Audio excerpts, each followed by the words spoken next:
Le président de la République Félix-Antoine Tshisekedi Tshilombo se prépare à effectuer une mission d'itinérance dans la province de Tshopo. La ville de Kisangani, capitale provinciale, se prépare à accueillir les chefs de l'État qui a choisi d'aller à la rencontre de réalité de ses concitoyens de l'arrière-pays. Kisangani, troisième grande mégalopole de la RDC, tente de colmater les brèches pour donner une autre image aux premiers citoyens. La simple annonce de la visite du chef de l'État a suffi pour voir des effets miracles sur plusieurs secteurs de la vie. Les travaux de la voirie urbaine, longtemps à l'arrêt, ont soudainement repris. Des gros engins sont entrés en action et pour la première fois, la principale voie qui mène vers l'aéroport a commencé à recevoir une couche d'asphalte. Il en est de même de la grande route qui mène vers les stades de Lumumba. Des travaux d'Hercule y sont effectués jour et nuit. L'électricité, une denrée rare à Kisangani malgré la centrale de la Tshopo, est revenue stable. Face à ces réveils, les Boyomais ne cachent pas leur étonnement. Nous sommes des habitants de Kisangani.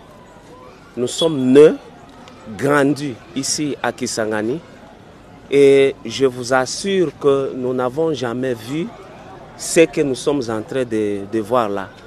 Cette route, depuis qu'on est enfant, n'a jamais porté de l'asphalte. En tout cas, ça c'est une très grande bénédiction pour la population de Kisangani en particulier.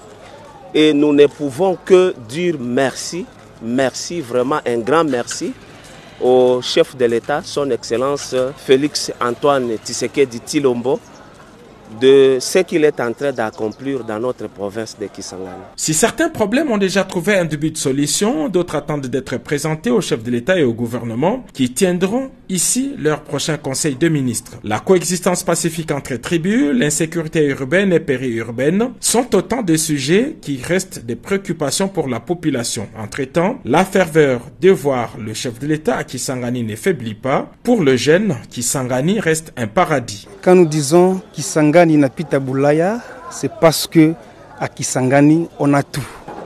Quand nous disons Kisangani napita Boulaya, à Kisangani nous respirons de l'air frais.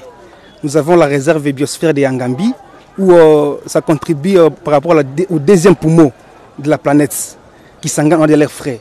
Quand on dit Kisangani napita Boulaya, à Kisangani a un sol fertile où tu peux tout planter et ça va sortir. Même derrière la maison, tu plantes les amarantes, ça va sortir. Partout où tu peux planter, ça peut sortir. Kisangani est une ville hospitalière. Kisangani reçoit tout le monde.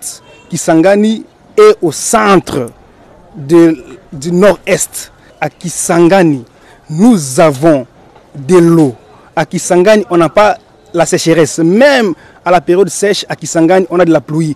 Contrairement aux autres provinces, contrairement à Boulaya, mais à Kisangani ici, on a un climat favorable toutes les saisons. Quand on dit Kisangani napita Boulaya, Kisangani a toutes les belles femmes du monde.